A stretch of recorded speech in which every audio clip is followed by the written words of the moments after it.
Bhopal happens. I was very young, but I did go to Bhopal. The night after the Bhopal disaster happened, Anil booked us a ticket.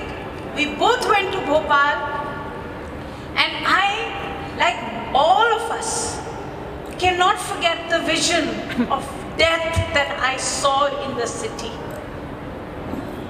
But it was also a vision of death that we saw of a government which was completely unprepared to deal with it. And that's the generous view of it. The more realistic view, or the more view that could also be said, is the fact is we failed at every count. And I think the biggest failure I would put at the doorstep of the medical establishment. I think if ICMR had continued with its long-term studies, if we knew who the victims of Bhopal were, then we could give them the cards that you are asking for today. We could demand that medical treatment would be provided.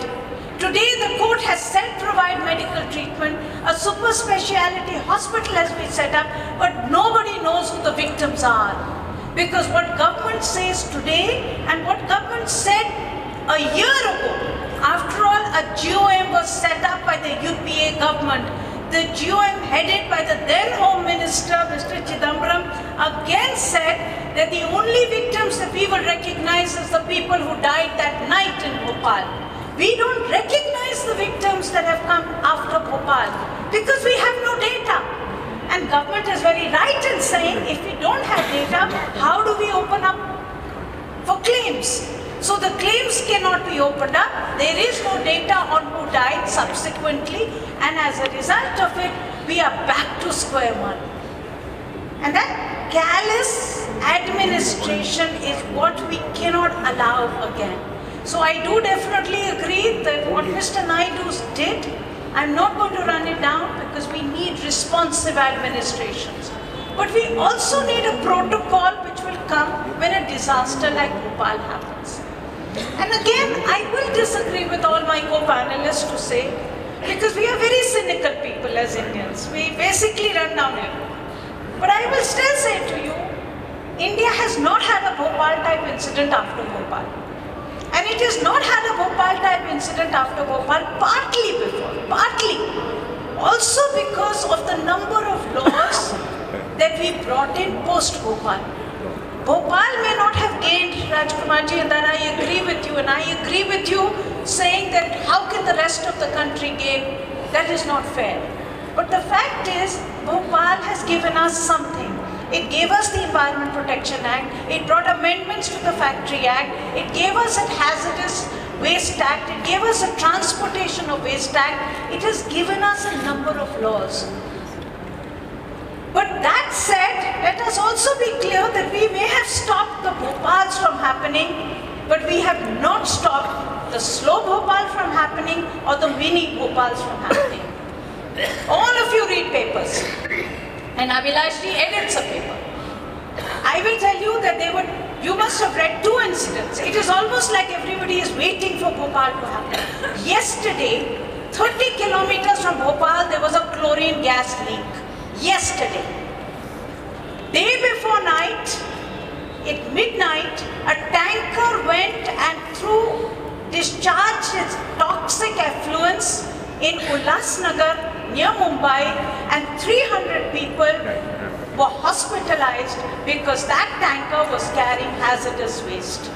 So yes, we do have a hazardous waste transportation rule, but that still happened in Ulhasnagar.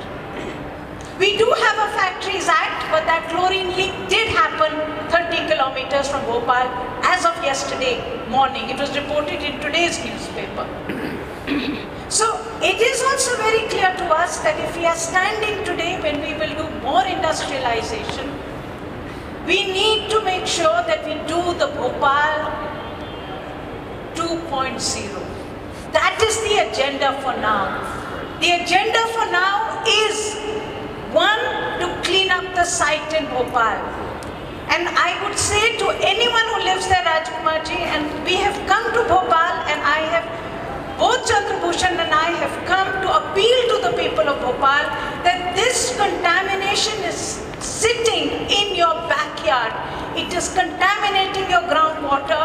We cannot get lost in the technicalities, whether the waste has to go back to US or whether Dow will take it back or not. We need the site remediated now. We need Dow to pay, we need liability to be established, but we need technical solutions to be found and for us to move ahead. Chandra Bhushan will tell you how hard he has been arguing that we have to find a way ahead. We cannot find every excuse not to act.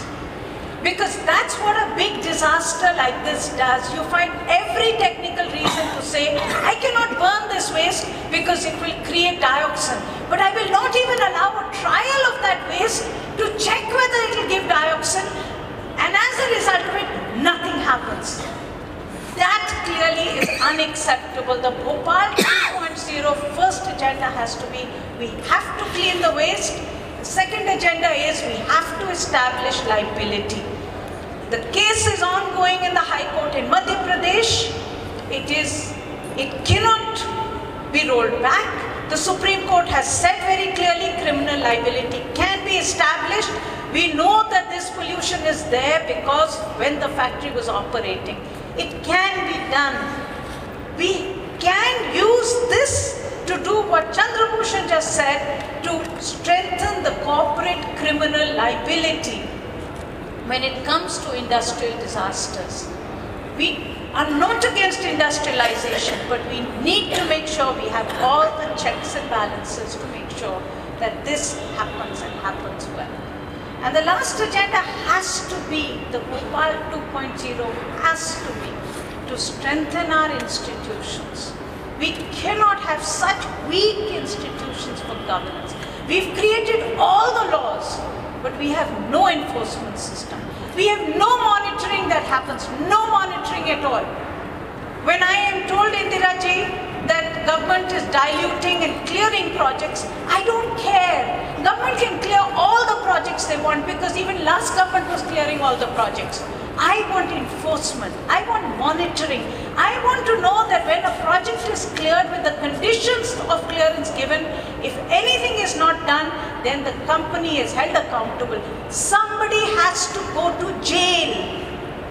We cannot have such weak-kneed institutions that cannot hold people responsible for Bhopal and for everything subsequently that has happened. So again,